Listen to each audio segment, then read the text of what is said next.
অতি প্রাচীনকাল থেকে মরুভূমির মানুষের কাছে একটি প্রয়োজনীয় গাছের নাম বাওবাব।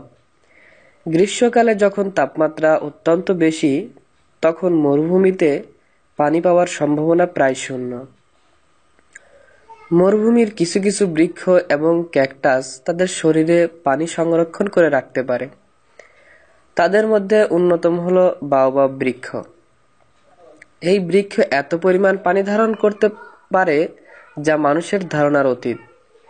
এর পানি ধারণ ক্ষমতা প্রায় 1,00,000 লিটার, অর্থাৎ 1,000 লিটার পানির ট্যাঙ্কে যত পানি ধারণ করা সম্ভব, একটি বাওবাব বৃক্ষ সেই পরিমাণ পানি সংরক্ষণ করে রাখতে সক্ষম। বাওবাব বৃক্ষের 9টি প্রজাতি পৃথিবীতে পাওয়া যায়। এদের মধ্যে 6টি প্রজাতি পাওয়া যায় মাদাগাস্কারে, আফ্রিকায় 2টি প্রজাতি এবং অস্ট্রেলিয়ায় 1টি করে প্রজাতি পাওয়া যায়। অস্ট্রেলিয়াতে এই গাছকে বলা হয় বোতল গাছ। সাধারণত এটি লম্বায় 5 থেকে 30 মিটার পর্যন্ত লম্বা হতে পারে। ব্যাস হতে পারে 7 থেকে 11 মিটার পর্যন্ত।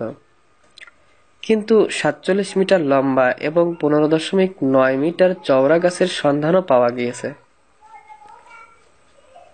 বাওবাব গাছের নিচের অংশ গোলাকার এবং কোনো শাখা প্রশাখা নেই বললেই চলে। উপরের দিকে ঝাড়ুর মতো কিছু শাখা প্রশাখা রয়েছে। 12 মাসের 9 মাসেই বাওবাব গাছের কোনো পাতা থাকে না।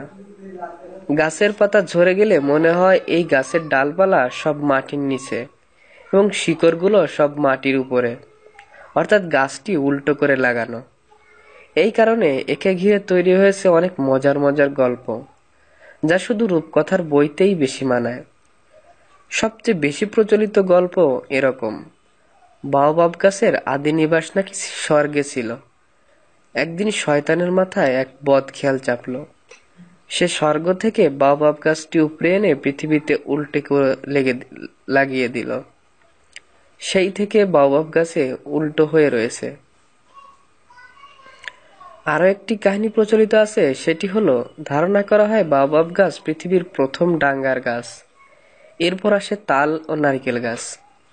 পাম গাছগুলো যখন সরু কাণ্ড নিয়ে তরতর করে লম্বা হয়ে এই গাছকে ছাড়িয়ে যেতে লাগলো, তখন বাওবাব পাম গাছের মতো লম্বা হওয়ার জন্য কান্না জুড়ে দিল। এরপর যখন লাল ফুলের মতো শোভা নিয়ে হাজির হলো শিমুল গাছ, তখন বাওবাব গাছ চাইল তার ডালেও যেন ওরকম ফুল ফোটে। এরপর একদিন বাওবাবের দেখা হলো অনন্য সুন্দর ডুমুরের সঙ্গে। বাওবাব চাইল ডুমুরের মতো ফল ধরুক। বাওবাবের এত ইচ্ছার কথা শুনে ঈশ্বর রেগে গিয়ে এটাকে উপড়ে ফেললেন এবং পরে আবার মাটিতে পুঁতে দিলেন উল্টো করে। সেই থেকে নাকি উল্টো হয়ে জন্মাছে বাওবাব। এইসব গল্প সেখানকার আদিবাসীদের মুখে মুখে ফেরে, যদিও এর বাস্তবতা বলতে কিছুই নেই।